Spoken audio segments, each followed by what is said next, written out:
The barrel of the gun pressed cold against Willow Bradford's spine as she stood frozen in the dusty parlor of her childhood home, listening to the three men ransack her father's study, while the fourth kept watch over her. She had returned to Amarillo, Texas, from finishing school in St. Louis just 3 days ago, expecting to help her ailing father run the small ranch he had built from nothing, only to discover that he had died 2 weeks before her arrival and left behind debts that could bury her alive. The year was 1883, and women had few options when creditors came calling, especially creditors like the ones currently tearing through her home, men who worked for a man named Silas Cord, a gambler and loan shark who operated out of the saloon on the edge of town. "Found it," one of the men called out, emerging from the study with a leather journal clutched in his meaty fist. Every deed, every dollar owed, all written down clear as day. The man behind her, the one called Dutch, pushed the gun harder against her back. "Your daddy was a fool, girl. Borrowed $5,000 from Mr. Cord to keep this place running during the drought, then up and died before he could pay it back. Now that debt falls to you." Willow's hands trembled at her sides, but she forced her voice to remain steady. "I do not have $5,000. I have barely 100 to my name. My father's cattle are gone, the land is parched, and there is nothing here worth taking." "That is where you are wrong," Dutch said, his breath hot against her ear. "You are worth something. Pretty thing like you could work off that debt real nice at the saloon. Mr. Cord always needs fresh girls." The words sent ice through her veins. She had heard stories about what happened to women who ended up in Silas Cord's employ, how they were never seen in polite society again, how they aged decades in mere years. Her father had been a drunk and a gambler, yes, but he had never meant for this to happen to her. She knew that much. "Please," she said, hating the break in her voice. "Give me time. I can sell the property, settle the debt properly." Dutch laughed, a sound like gravel in a tin can.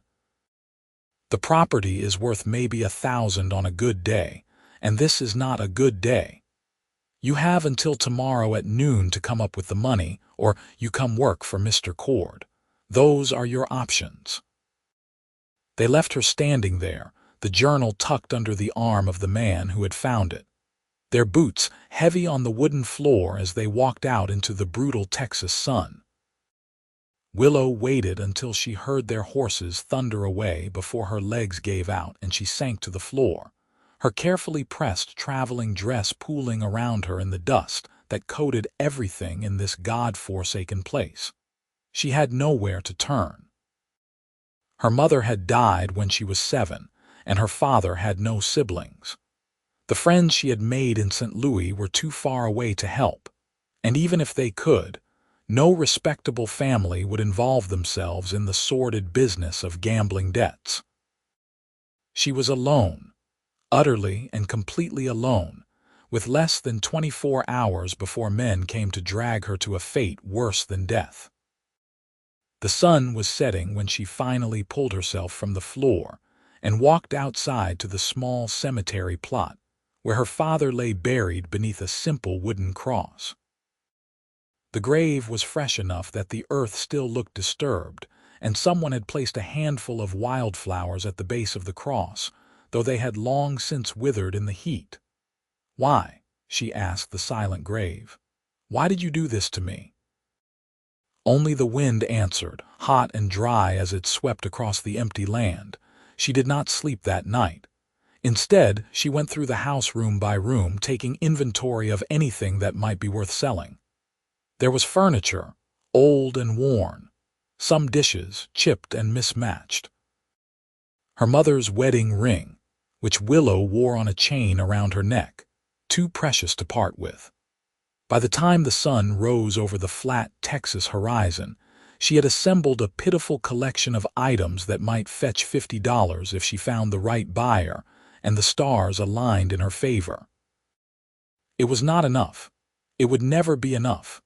Willow dressed in her simplest day dress, a dark blue cotton that had seen better days, and pinned her honey-colored hair back from her face. She would go into town, she decided. She would visit every shop, every business, every person of means, and beg for help. Pride was a luxury she could not afford. Amarillo was a growing town in 1883, benefiting from its location along cattle trails and the railroad that had pushed through 5 years earlier. The main street bustled with activity even in the morning heat. Cowboys fresh off the range spending their pay, merchants hawking their wares, and fine ladies in elaborate dresses picking their way along the boardwalk with parasols shading their faces. Willow felt every eye on her as she made her way down the street, and she wondered how many people already knew about her situation, how fast gossip traveled in a town like this. The bank was her first stop. The manager, a portly man with mutton chops and a severe expression, listened to her request for a loan with barely concealed contempt. "Miss Bradford, your father exhausted any goodwill this institution might have extended to your family years ago. We cannot help you." The general store owner was more sympathetic but no more helpful. "I am sorry, truly, but I have a family to feed and a business to run. I cannot take on your father's debts." The story was the same everywhere she went. Doors closed in her face, literally and figuratively. By the time the sun reached its zenith, Willow was fighting back tears of frustration and fear. She had one last hope, a family friend who had done business with her father before things went bad, a rancher named Thomas Webb who owned a spread north of town. She found him outside the feed store, loading sacks onto a wagon with the help of 2 ranch hands. He was a large man, weathered by years in the sun, with kind eyes that crinkled at the corners when he saw her approaching. "Willow Bradford," he said, genuine warmth in his voice. "I heard you were back. I am sorry about your father." "Thank you, Mr. Webb." She swallowed hard, preparing herself for one more rejection. "I came to ask if you might help me with a difficult situation." His expression shifted, becoming guarded. "I heard about the debt." "That is Silas Cord's business, girl. Nobody in their right mind gets between Cord and his money." "I am not asking you to get between anyone. I am asking for a loan or perhaps work. I can keep books, I can cook, I can learn to do whatever needs doing on a ranch." Thomas Webb shook his head slowly. "I wish I could help you, I truly do. But Cord has made it clear that anyone who interferes with his collection will face consequences. I have a wife and 3 daughters to think about. I am sorry." He climbed onto the wagon and drove away without looking back. Willow stood on the boardwalk, the sun beating down mercilessly, and felt the last of her hope drain away. It was over. There was no miracle coming, no last-minute salvation. In less than 2 hours, Dutch and his men would return to her home, and she would have no choice but to go with them. She started walking back toward her house, each step feeling like a march to the gallows. The street seemed louder now, the laughter from the saloons more mocking, the music from the piano more discordant. She passed the sheriff's office and briefly considered going inside, but everyone knew that Sheriff Coleman was in Silas Cord's pocket. He would offer her no protection. "Miss," the voice was deep and unfamiliar. Willow turned to find a man standing a few feet away, his hand resting on the post that supported the overhang of the boarding house. He was tall, well over 6 feet, with broad shoulders and a lean build that spoke of hard physical work. His hat was pulled low, shadowing his face, but she could see a strong jaw and eyes that were an unusual shade of gray-green, like sage after rain. "Yes," she managed, her voice barely above a whisper. "I could not help but overhear your conversation with Webb," he said, pushing his hat back slightly so she could see his face more clearly. He was younger than she had first thought, perhaps 25 or 26, with sun-bronzed skin and a scar that cut through his left eyebrow. "You are in trouble with Sela's cord." It was not a question, but Willow nodded anyway. "My father died and left debts. I have no way to pay them." The man was silent for a long moment, his gaze assessing but not unkind. "How much do you owe?" $5,000, she said, the number sounding even more impossible spoken aloud. "I have until noon." He glanced up at the sun, which was already past its highest point. "That does not leave much time." "No, it does not." Willow felt a hysterical laugh building in her chest. "I am sorry. I do not know why I am telling you this. You cannot help me any more than anyone else in this town can." "What if I could?" The words hung in the air between them. Willow stared at this stranger, this man she had never seen before in her life, and tried to understand what he was suggesting. "I do not understand," she said finally. He stepped closer, and she could smell leather and horse and sage. "My name is Lucas Vance. I have been working ranches from here to Montana for the past 8 years, saving every penny I could. I have enough to pay off your debt." The world seemed to tilt beneath her feet. "Why would you do that? You do not know me." "No, I do not," Lucas agreed. "But I know what it is like to be desperate and alone. I know what men like Sela's cord do to people they get their hooks into." His jaw tightened. "And I know that sometimes people need help, even from strangers." Willow's mind raced. This had to be a trick, some new cruelty she did not yet understand. "What do you want in return?" "Nothing." The word was so simple, so absolute that Willow almost believed it. Almost. "No one does something like this for nothing. There must be something you want." Lucas looked away, his gaze traveling down the dusty street. "I want to know that I made a difference. That is all. You can pay me back when you are able, if you are able. If not, consider it a gift from someone who understands that sometimes life deals you a hand you cannot win without help."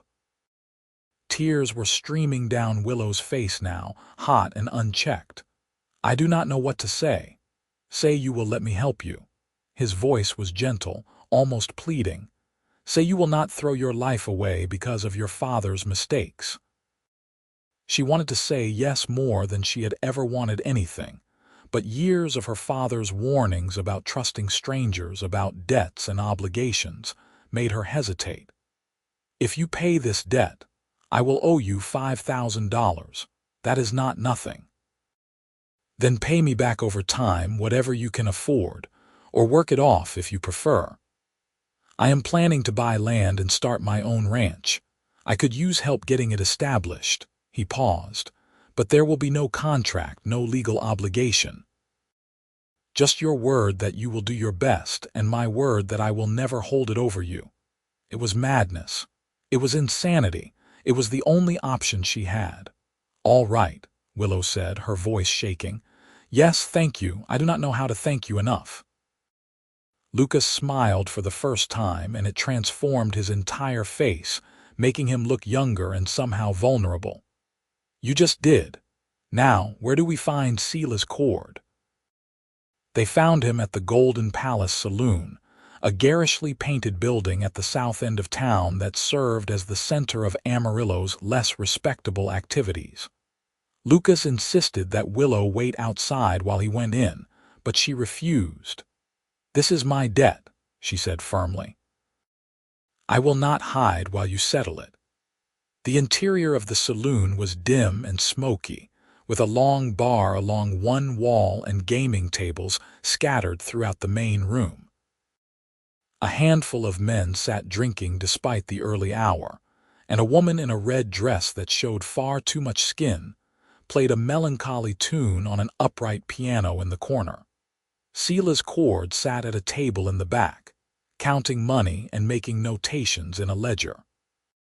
He was a small man with sharp features and cold eyes, dressed in an expensive suit that looked out of place in the rough surroundings. Dutch and 2 other men stood nearby, clearly serving as guards. Well, Cord said as Willow and Lucas approached. "The Bradford girl and a stranger." "Have you brought me my money, my dear?" "I have brought your money," Lucas said, his voice hard as iron.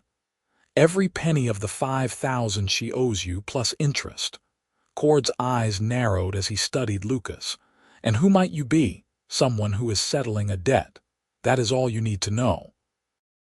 Slowly, Cord gestured to the chair across from him. "Please sit.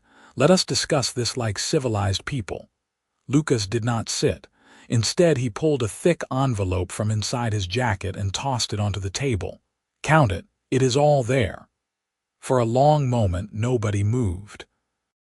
Then Cord picked up the envelope and methodically counted the bills inside, his expression never changing. When he finished, he looked up at Lucas with something like respect in his cold eyes. $5,200, he said. "The debt is paid in full." He made a notation in his ledger, then pulled out a piece of paper and scrawled something on it before signing with a flourish. "Here is your receipt. The matter is closed." Willow felt her knees go weak with relief, but Lucas was not finished. "I want the journal," he said. "The one your men took from her house yesterday." Cord's expression hardened. "That was not part of our agreement. It was her father's property, taken without permission. I want it returned." The tension in the room ratcheted up several notches. Dutch's hand moved toward his gun, but Cord raised a hand to stop him. "You are either very brave or very stupid, Mr. Vance." "The journal," Lucas repeated, not backing down an inch. Cord stared at him for another long moment, then laughed, a sound with no humor in it. "Very well. Dutch, give the man the journal." Dutch reluctantly pulled the leather-bound book from his coat and slammed it down on the table. Lucas picked it up and handed it to Willow without taking his eyes off Cord.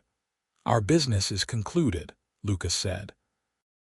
"Miss Bradford will not be bothered by you or your men again." "Agreed," Cord said smoothly. "Though I must say, you have impeccable timing, Mr. Vance. Another hour and this conversation would have gone very differently." They left the saloon without another word, stepping out into the bright afternoon sun that made Willow's eyes water after the dimness inside.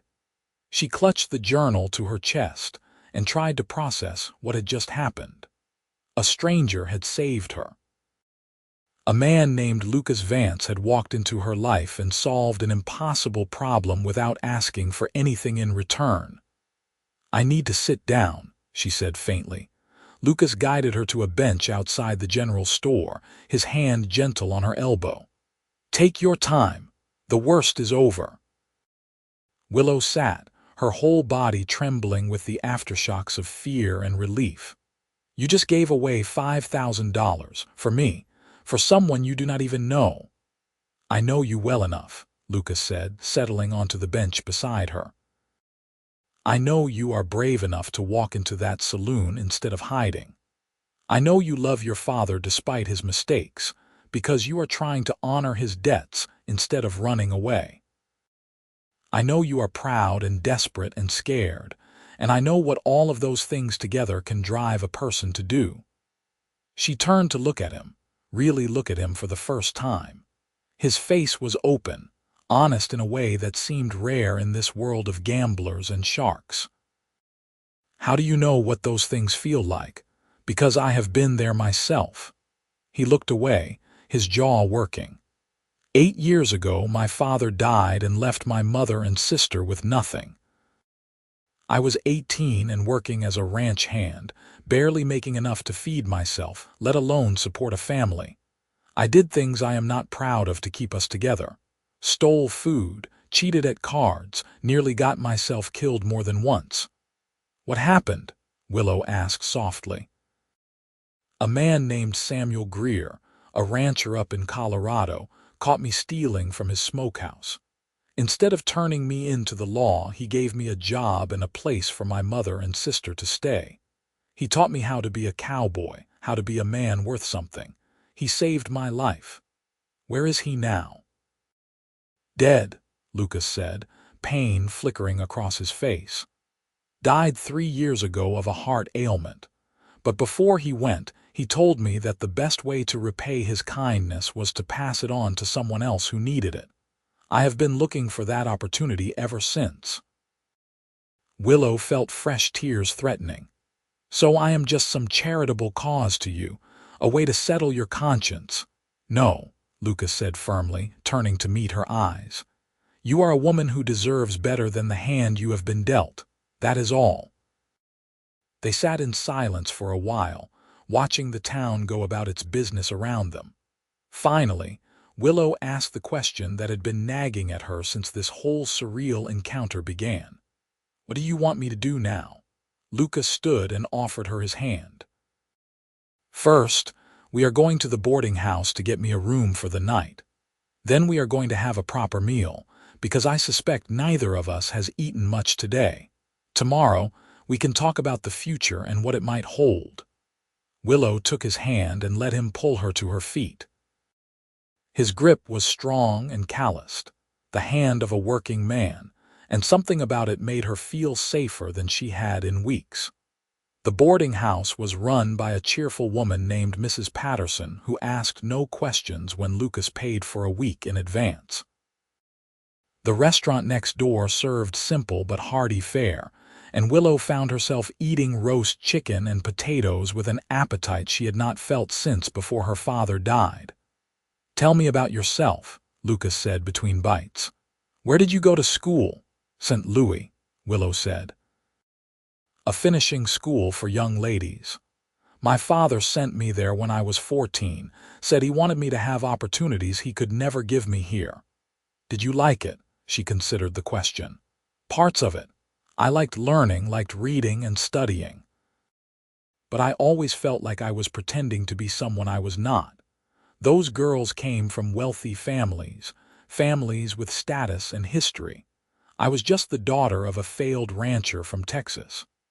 "There is nothing wrong with being from Texas," Lucas said with a slight smile. "And there is nothing wrong with being honest about who you are." "Who are you?" Willow asked. "I know about your father and Samuel Greer, but what about the rest? Where are you from? What do you want out of life?" Lucas leaned back in his chair, his expression thoughtful. "I am from a small farm in Kansas originally. My father tried to make a go of it, but the land was not good and he did not have the temperament for farming.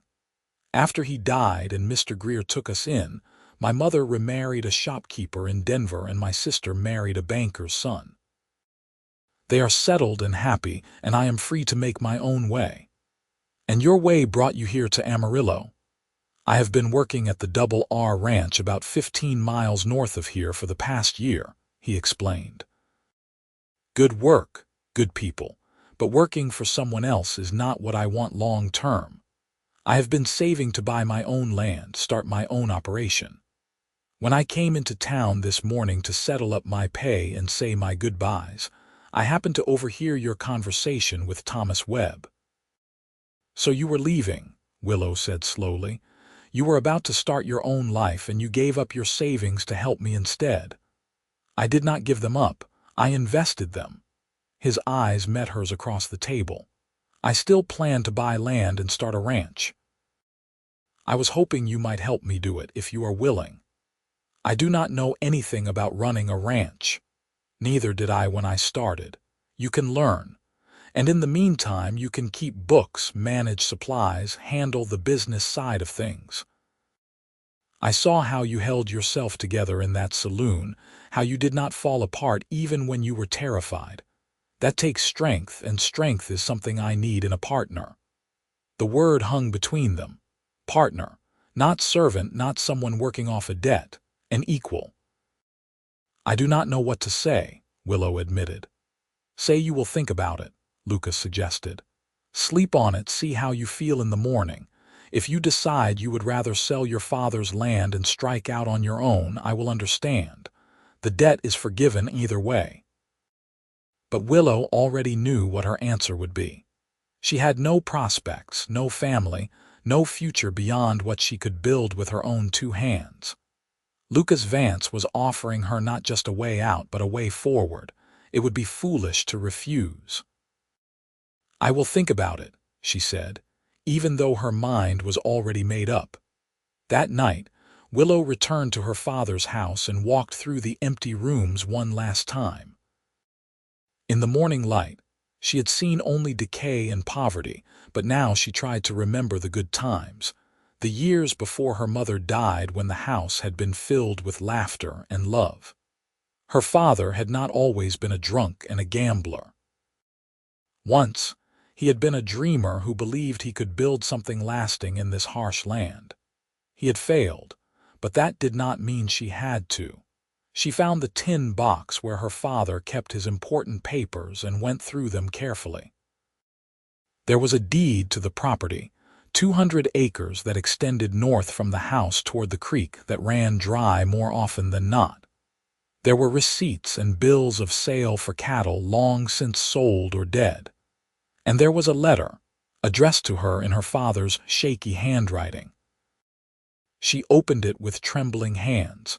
"My dearest Willow, if you are reading this, then I am gone and you have returned to find the mess I left behind. I know I have failed you in so many ways, and I am sorry for that. I wanted to give you the world, but I could not even hold onto this small piece of Texas. By now you know about the debts. I am ashamed of what I have done, ashamed of what I am leaving you to face. But I need you to know that everything I did, every foolish decision was made because I was trying to hold onto this place for you. I thought if I could just make it work, just get through one more season, you would have something to come home to. I was wrong. I see that now. But I hope you can forgive an old fool who loved his daughter more than life itself. Be strong, my girl. Be smarter than I was. And do not let this place destroy you the way it destroyed me." Your loving father, Willow, folded the letter carefully and placed it back in the box. She did not forgive him, not entirely, but she understood him a little better. He had been broken by loss and circumstance, and he had made the wrong choices when he should have made the right ones. But he had loved her. That much was clear. She slept in her childhood bedroom that night, in the narrow bed she had not seen since she was 14 years old. The sheets smelled of dust and time, but she was too exhausted to care. Tomorrow would bring new challenges, new decisions, but tonight she allowed herself to simply rest. When she woke to the sound of a horse approaching, the sun was just beginning to lighten the eastern sky. She dressed quickly and went outside to find Lucas dismounting from a sturdy bay gelding, a second horse on a lead rope behind him. "Good morning," he called out. "I brought you a horse in case you want to see the land I am considering." Willow looked at the mare, a pretty chestnut with a white blaze and intelligent eyes. "I have not ridden in years. It will come back to you," Lucas assured her. "She is gentle as a lamb." They rode north together as the sun climbed higher, leaving the house and its ghosts behind. The land here was flat and endless, covered in brown grass and dotted with mesquite trees. It was not pretty, not in any conventional sense, but there was a harsh beauty to it that Willow was beginning to appreciate. "There," Lucas said, pointing toward a line of cottonwood trees in the distance. "That is where the creek runs. The land I am looking at is about 500 acres, with water access and good grazing. The owner is an old rancher named Pete Sullivan, who is retiring and moving to live with his daughter in San Antonio. He is willing to sell for a fair price." They rode to the creek and followed it for a while, and Willow could see the potential Lucas was describing. The land was not lush, but it was solid, and the creek would provide water for cattle even in dry years if it was managed properly. "What would you raise?" she asked. "Cattle, mostly. Maybe some horses. The railroad makes it easy to ship stock to market, and there is always demand for good beef." He dismounted and helped Willow down, then led the horses to drink from the creek. "It will not be easy, especially the first few years, but I think we can make it work." "We." That word again. Willow turned to face him, the morning sun warm on her face. If I do this, if I help you build this ranch, I need to know that you are serious about this being a partnership. I will not be treated like hired help or charity case." "Agreed," Lucas said immediately. "We will be partners, equal in all things. I will provide the capital and the knowledge of ranching. You will provide the business sense and organization. We split the profits down the middle. And if there are no profits, then we fail together," Lucas said with a slight smile. "But I do not plan on failing." Willow held out her hand. "Then you have a deal, Mr. Vance." His hand engulfed hers, warm and solid. "Call me Lucas. We are partners now." The next weeks passed in a blur of activity. Lucas finalized the purchase of the Sullivan Ranch with money borrowed from a bank in Dallas, secured with the promise of future cattle sales. Willow sold her father's property to a neighboring rancher for $1,200, which she insisted on contributing to the partnership despite Lucas's protests. They hired 2 ranch hands, brothers named Jim and Tom Carson, who had worked for Sullivan and knew the land well. Willow threw herself into the work with a determination that surprised even herself. She organized the ranch house, which had been neglected during Sullivan's final years, scrubbing floors and washing windows until the place gleamed. She set up a system for tracking expenses and income, using the skills she had learned in school to create detailed ledgers. And slowly, carefully, she began to learn the rhythms of ranch life. Lucas was a patient teacher. He showed her how to read cattle, how to spot sickness or injury. He taught her to ride properly, to handle a rope, to understand the land and what it could support. And he never once made her feel foolish for asking questions or making mistakes. They worked side by side from dawn to dusk, and in the evenings they would sit on the porch of the ranch house and talk about their plans for the future. Lucas wanted to build the herd to 500 head within 5 years. Willow wanted to establish a reputation for quality stock that would command premium prices. Together, they sketched out a vision of what the ranch could become. But there was something else growing between them, something neither of them acknowledged directly. Willow found herself watching Lucas as he worked, admiring the easy grace with which he moved, the strength in his hands, the way his eyes crinkled when he smiled. And she caught him watching her too, his gaze lingering a beat too long before he looked away. 3 months after their partnership began, they had their first real test. A group of rustlers hit the north pasture in the middle of the night, making off with nearly 50 head of cattle before anyone noticed. Lucas was furious, not at the loss of stock but at his failure to prevent it. "I should have posted a guard," he said, pacing the porch like a caged animal. "I should have seen this coming." "You could not have known," Willow said, trying to calm him down. "We will report it to the sheriff, see if he can recover the cattle." Lucas snorted. "Coleman will not do anything. He is useless unless Sela's cord tells him to move." "Then what do we do?" He stopped pacing and looked at her, his eyes hard. "We go after them ourselves." "That is insane. You could get killed." "And if we do nothing, we lose the cattle and our reputation," Lucas shot back. "Word gets out that the Vance Ranch is an easy target, and we will be hit again and again until we have nothing left." Willow understood his logic, but the thought of him riding off into danger made her chest tight with fear. When had she started caring about him so much? When had his safety become more important than the cattle? "Let me come with you," she said. "Absolutely not. You need someone to watch your back. Jim and Tom are good men, but they are not fighters. I can shoot, Lucas.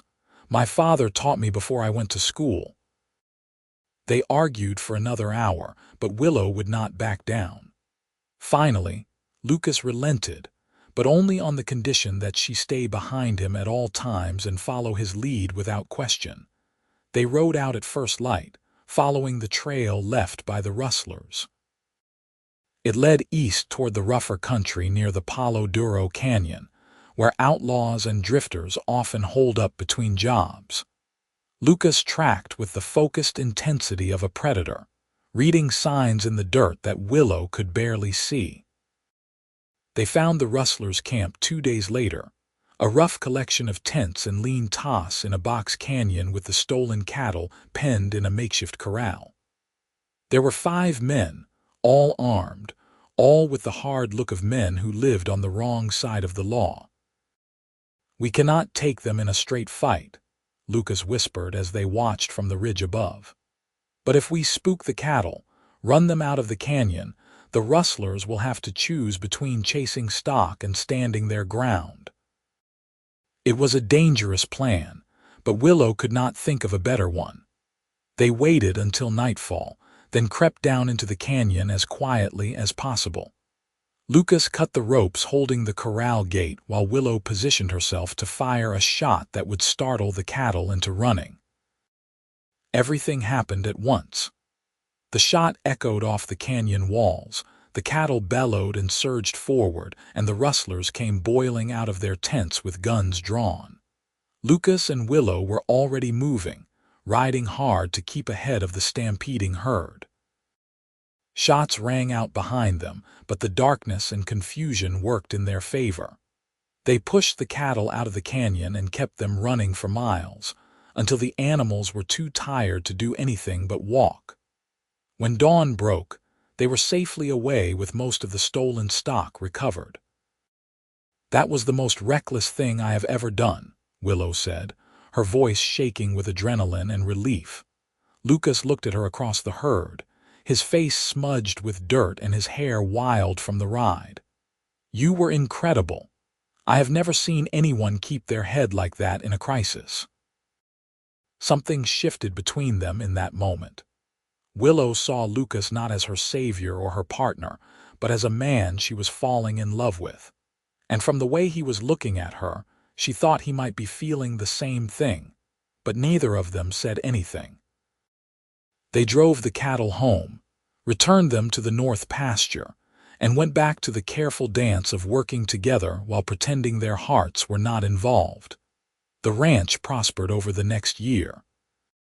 The herd grew, the reputation of the Vance Ranch spread, and buyers came from as far as Fort Worth to look at their stock. Willow's ledgers showed a steady profit, and Lucas's skill as a cattleman earned respect from even the most skeptical neighbors. But the tension between them grew as well, a constant undercurrent that colored every interaction.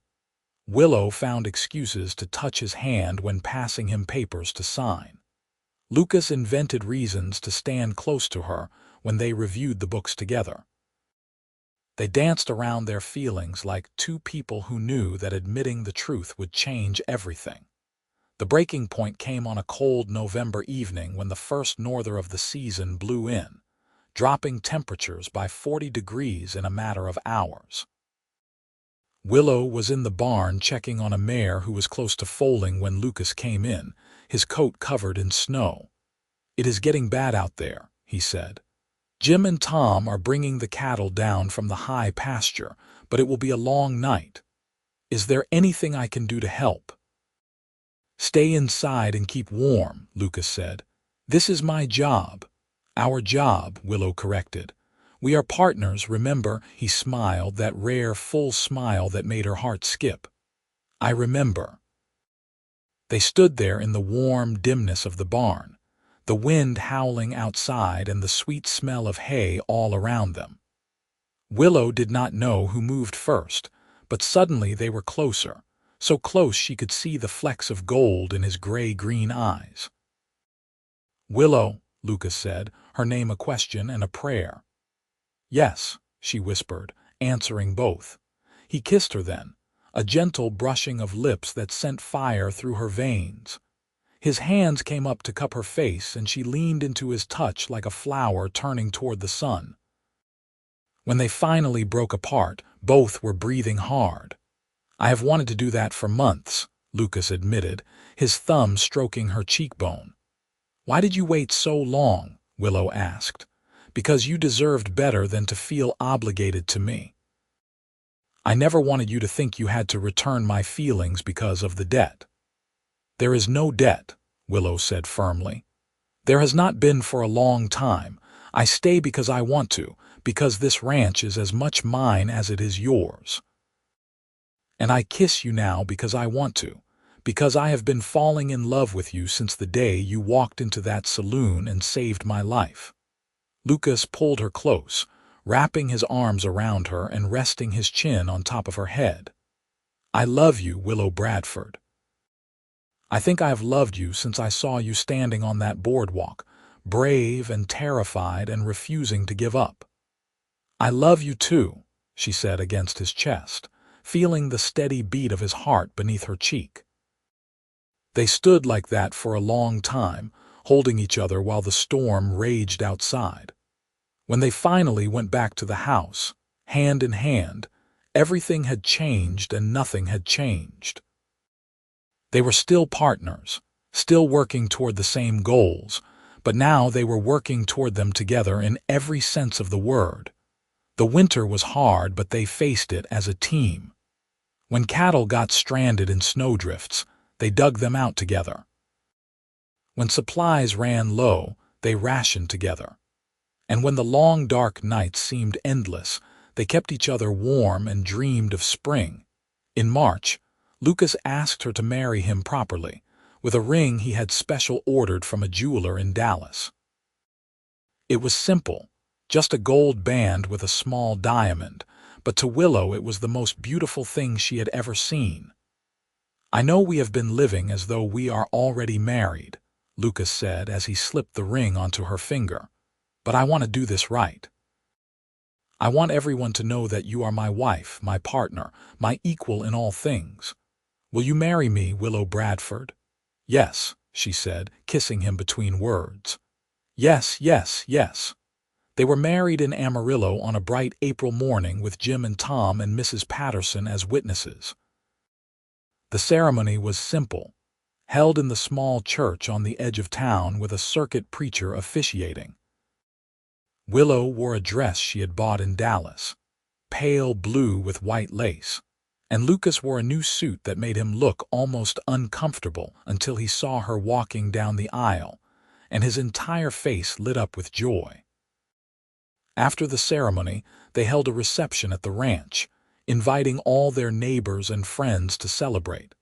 Thomas Webb came, apologizing profusely for not helping when Willow had needed it most. "I was a coward," he said, shaking Lucas's hand. "You are a better man than I am." "You are a father protecting his family," Lucas replied. "I understand that." Even Sheriff Coleman made an appearance, though he left early and looked uncomfortable the entire time. Silas Cord did not come, but he sent a bottle of expensive whiskey with a note that read, "To New Beginnings." Lucas poured the whiskey out in the dirt. We do not need his gifts or his approval. The ranch continued to thrive. By their second anniversary, the herd numbered over 400 head, and they had expanded their holdings to include 1,000 acres of prime grazing land. Willow's business acumen had saved them thousands of dollars in unnecessary expenses, and Lucas's reputation as a cattleman brought buyers from all over Texas. But the greatest joy came in the late summer of their third year of marriage, when Willow discovered she was expecting their first child. She told Lucas over dinner, watching his face carefully for his reaction. "A baby," he repeated, his voice filled with wonder. "A baby," Willow confirmed. "Due in February if the doctor's calculations are correct." Lucas stood and pulled her into his arms, lifting her off her feet and spinning her around until she laughed and begged him to stop. "We are going to be parents," he said, setting her down gently. "You are going to be a mother." "And you are going to be a father," Willow said, smoothing his hair back from his face. "Are you ready for that?" "I have no idea," Lucas admitted with a laugh, "but I am ready to try." The pregnancy was not easy. Willow suffered from terrible morning sickness in the first months, and as she grew larger, the work of the ranch became increasingly difficult. Lucas insisted she step back from the physical labor, but she refused to abandon the books and the planning that had become her domain.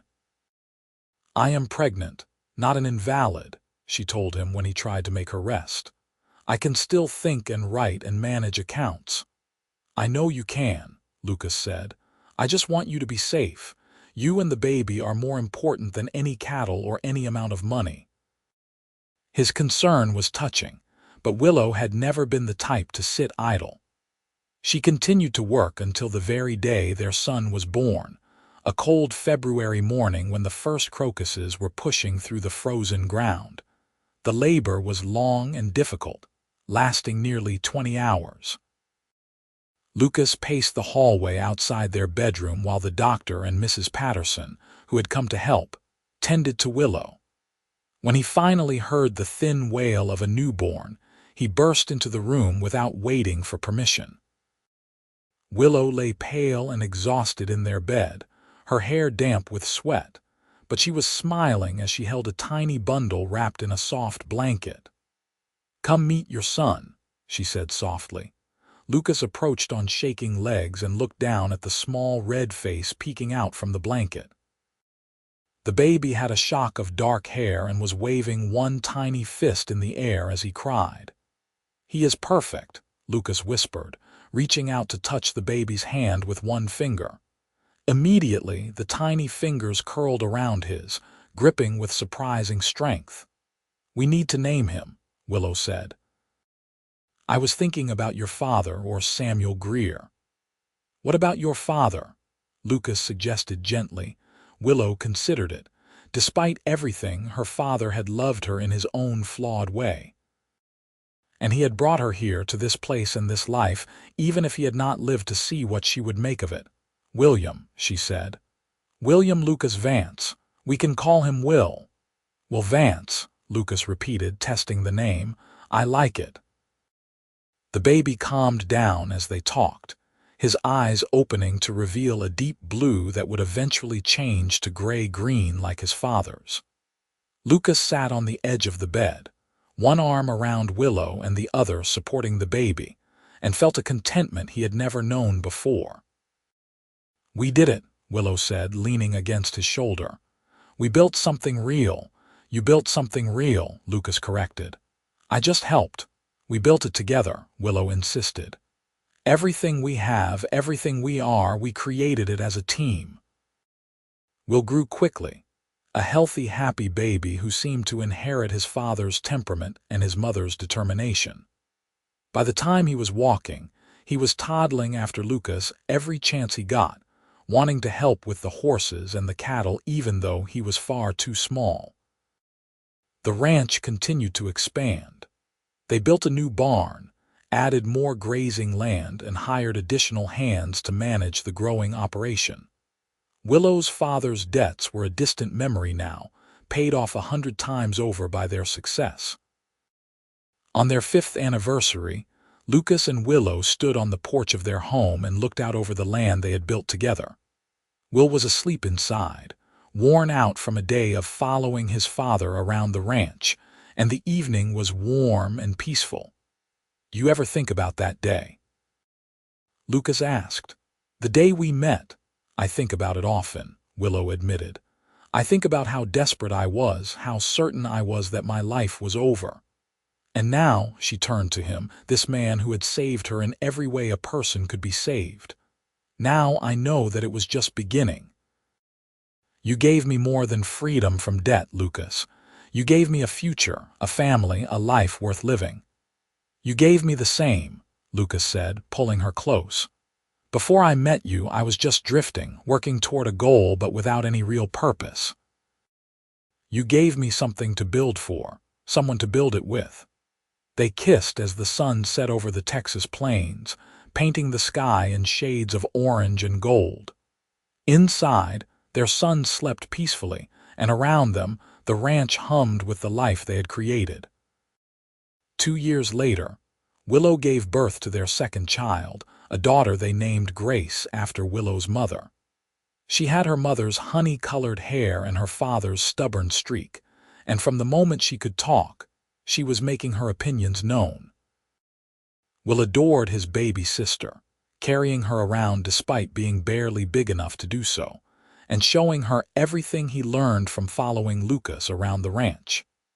The house was filled with laughter and noise and the beautiful chaos of a family growing together. On a warm evening in late spring, when Will was 7 and Grace was 4, the family gathered on the porch after dinner. Willow sat in the rocking chair that had been her mother's, mending one of Lucas's shirts while Grace played with a doll at her feet. Lucas and Will were discussing the merits of different breeds of horses, a conversation that had been going on for days. "Tell us the story," Grace demanded suddenly, looking up at her parents with wide eyes. "The story of how you met." Willow and Lucas exchanged a glance. They had told the children parts of the story before, but always carefully edited to remove the darker elements. "Your mother was in trouble," Lucas began, lifting Grace onto his lap, "and I was able to help her." "Because you were a hero," Grace said with absolute certainty. "No, not a hero. Just a man who had been lucky enough to receive help when I needed it, and wanted to pass that gift on to someone else." "And you fell in love," Will said, in the tone of a boy who found such things vaguely embarrassing but also somehow satisfying. "We did," Willow confirmed. "Though it took us a while to admit it to each other." "Why?" Grace asked. "Because sometimes the most important things are the hardest to say," Lucas said, meeting Willow's eyes over their daughter's head.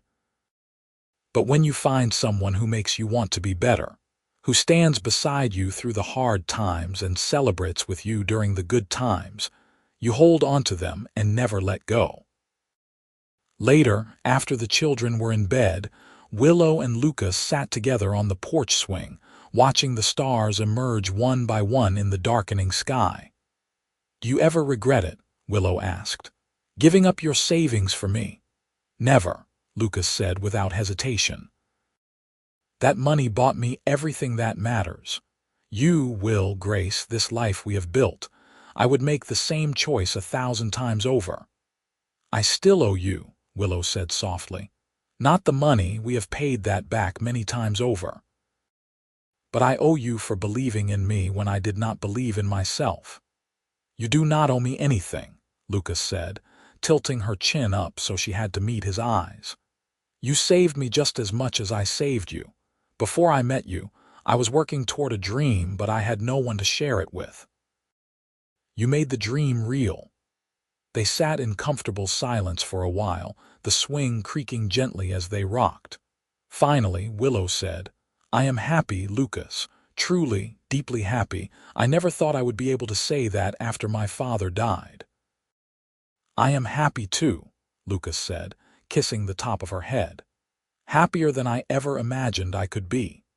The years continued to pass in a blur of seasons and changes. Will grew into a tall, serious young man who had his father's way with horses and his mother's head for business. Grace became a spirited girl who could outride most of the ranch hands and had opinions on everything. And Willow and Lucas grew older together, their love deepening with each passing year. When they celebrated their 15th anniversary, the ranch had grown to over 2,000 acres and employed 15 full-time hands. They were respected throughout Texas as honest dealers who treated their animals well and their employees fairly. The Vance name meant something in cattle circles, a reputation built on hard work and integrity. But on their anniversary night, none of that mattered. Willow and Lucas escaped from the house, and the children and the responsibilities for a few hours, riding out to the creek where Lucas had first shown her the land all those years ago. "You remember the first time we came here?" Lucas asked, helping her down from her horse. "I remember thinking you were insane for believing we could make this work," Willow admitted with a laugh. "And I remember being terrified that I would fail you." "You could never fail me," Lucas said seriously. "You are the strongest person I know."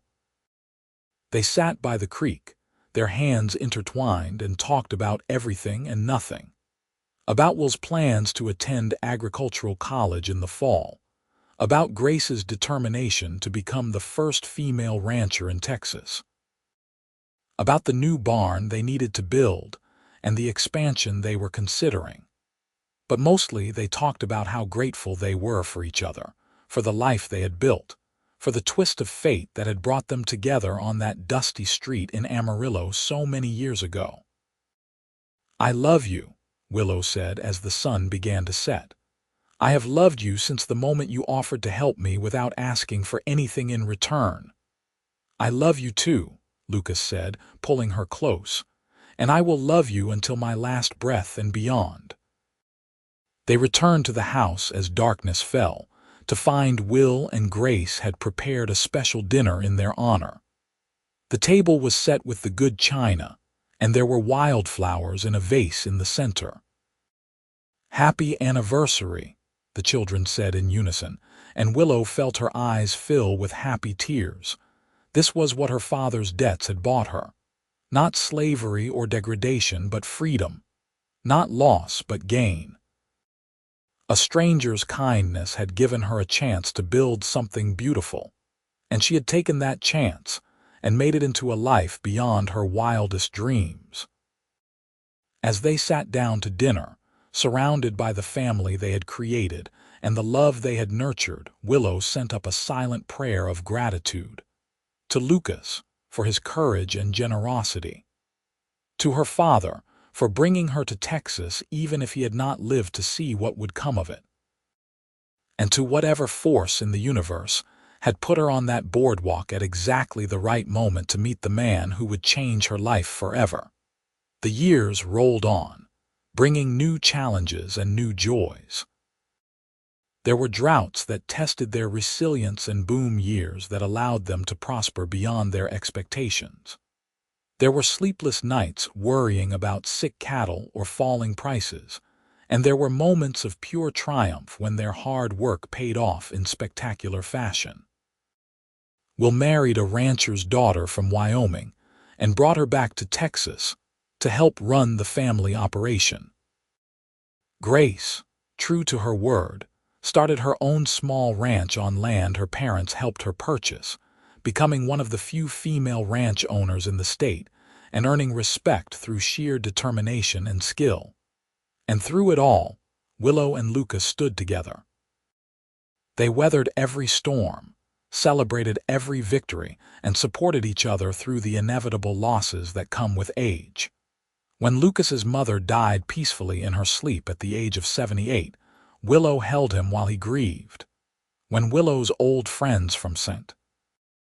Louis visited and reminded her of the life she might have had, Lucas reminded her of all the reasons she had chosen this life instead. On their 25th anniversary, they threw a massive celebration at the ranch, inviting everyone who had been part of their journey. Thomas Webb came, now retired and leaning heavily on a cane, to offer his congratulations and his continued apologies for not helping when Willow had needed it. "You need to let that go," Willow told him gently. "You made the choice you thought was right at the time. That is all any of us can do." Even old Mrs. Patterson came, traveling from Amarillo in a wagon driven by her grandson. She embraced Willow and Lucas both, tears streaming down her weathered face.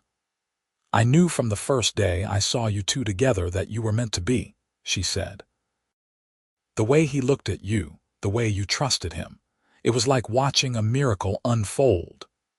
The only person who did not attend was Silas Cord, and that was because he had died 5 years earlier in a gunfight over a card game.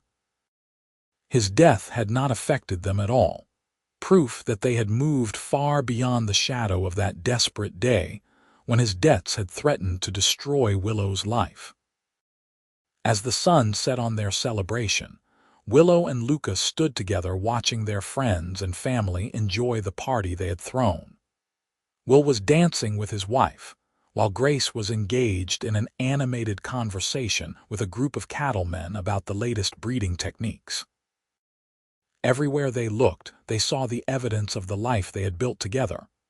25 years, Lucas said wonderingly. Sometimes it feels like yesterday, and sometimes it feels like forever. It has been the best 25 years of my life, Willow said, leaning against his shoulder. Every single day with you has been a gift. Even the hard ones, Lucas teased. Especially the hard ones, Willow said seriously. Because those are the days when I learned what we were really made of, when I learned that we could face anything together. Lucas wrapped his arm around her waist, and they swayed gently to the music drifting from the party. Do you ever think about what would have happened if I had not been on that boardwalk that day? If I had left town an hour earlier, or stopped to talk to someone else? I try not to, Willow admitted, because that version of my life is too terrible to contemplate. You would have survived, Lucas said with certainty. You are too strong to have let Cord destroy you. Maybe, Willow said, but I would not have thrived, I would not have found joy. And I certainly would not have found love. They danced there in the gathering darkness. Two people who had started as strangers and become partners, lovers, spouses, and finally, the bedrock foundation of each other's lives. Around them, the party continued, but they were lost in their own world, a world built on trust and respect, and a love that had only grown stronger with time. As the years advanced into their 30s of marriage, Willow and Lucas began to slow down, letting Will take over more of the day-to-day operations of the ranch, while they focused on the parts they enjoyed most. Lucas still rode out with the hands during roundup, though Willow worried about him more with each passing year. And Willow still kept meticulous books, though she had trained Grace's daughter, their granddaughter Alina, to help with the record-keeping. They had 5 grandchildren now, ranging from Alina at 16 down to little Lucas, named after his grandfather, who was just learning to walk. The house that had once been quiet was now filled with the sounds of children playing, and Willow found that she loved it. She had feared, after Will and Grace grew up and moved out, that she would miss the chaos of family life. Now she got to experience it all over again, with the added bonus of being able to hand the children back to their parents when they got too rowdy. On a crisp autumn evening, when the leaves on the cottonwoods by the creek had turned gold and the air smelled of smoke from distant fires, Willow and Lucas took their customary walk around the property. It was something they had done together for decades now, a time to talk and reconnect away from the demands of family and business. Will wants to expand into Wyoming, Lucas said as they walked. He thinks there is opportunity there with the new railroad spur. What do you think? Willow asked. I think he is ready to spread his wings, make his own mark, Lucas said, just like we did. It is hard to let go, Willow admitted.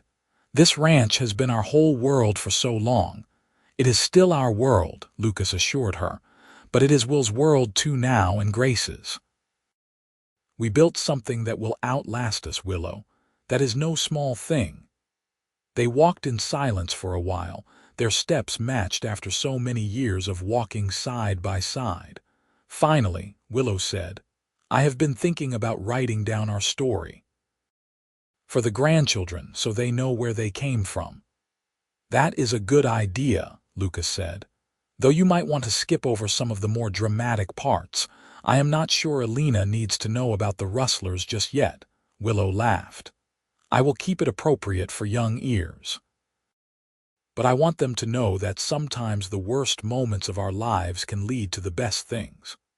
I want them to understand that kindness matters, that helping someone without expecting anything in return can change the world. You already teach them that every day, Lucas said, stopping to cup her face in his hands. By the way you live, the way you treat people, the example you set, they are learning from you whether you write it down or not. But I want them to have the words, Willow insisted. I want them to know exactly how much I love their grandfather and why. Lucas kissed her then, soft and sweet, the kiss of two people who had loved each other for so long that they moved as one. When they pulled apart, Both were smiling. "Then write it down," Lucas said.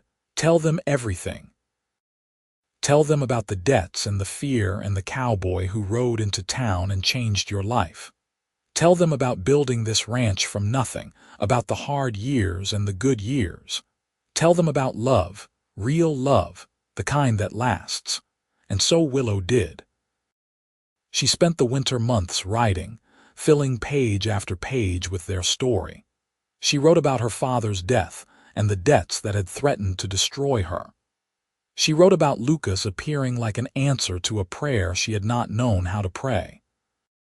She wrote about building the ranch, about falling in love, about creating a family and a legacy. When she finished, she had a leather-bound journal filled with their history, a gift for their children and grandchildren and all the generations that would come after.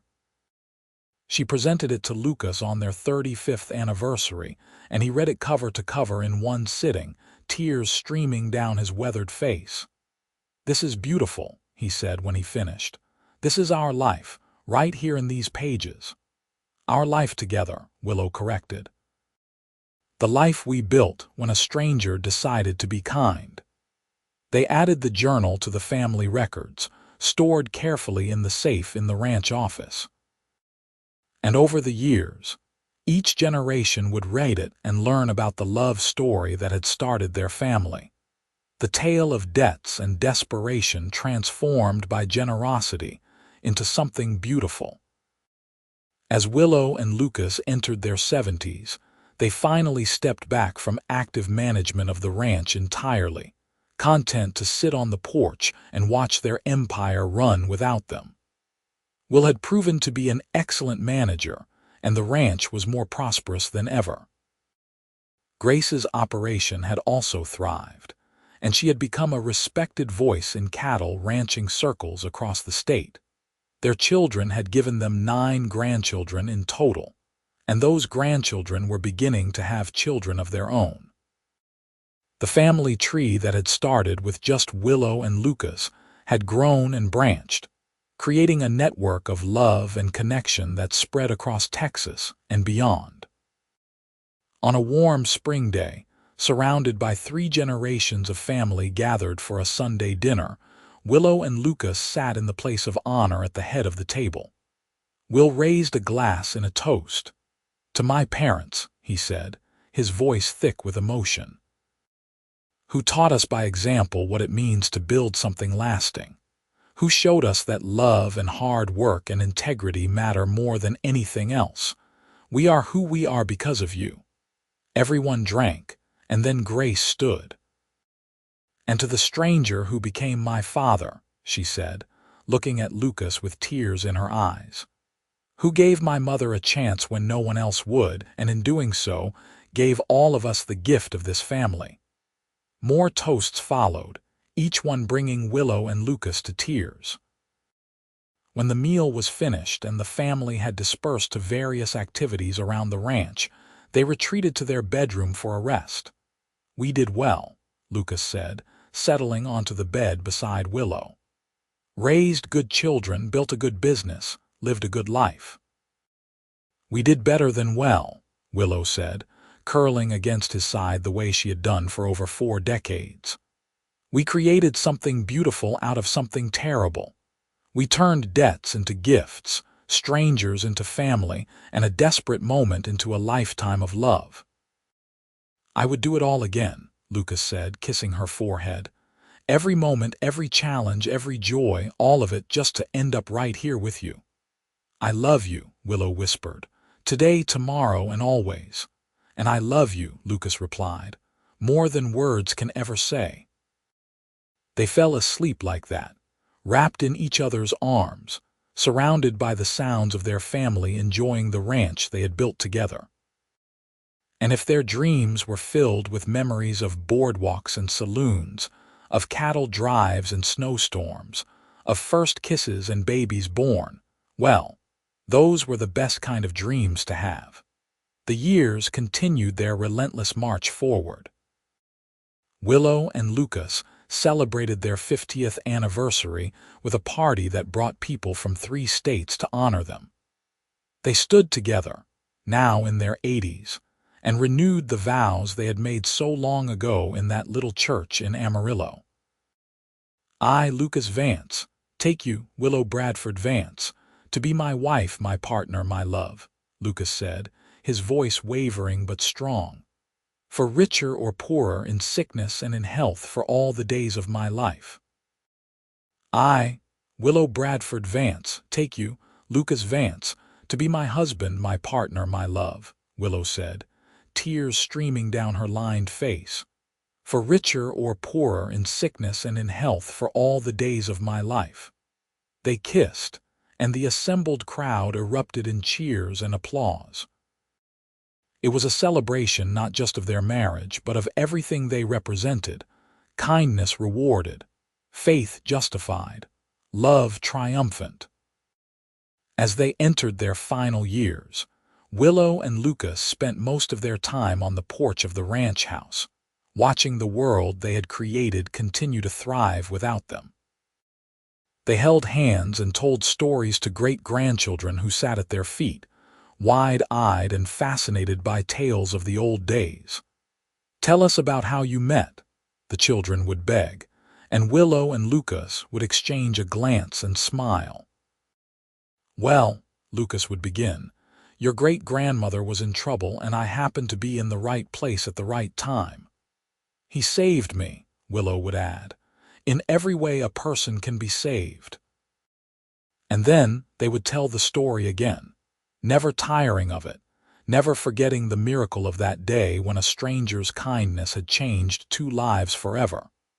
Lucas passed away peacefully in his sleep on a cold January morning, 3 months after their 52nd anniversary.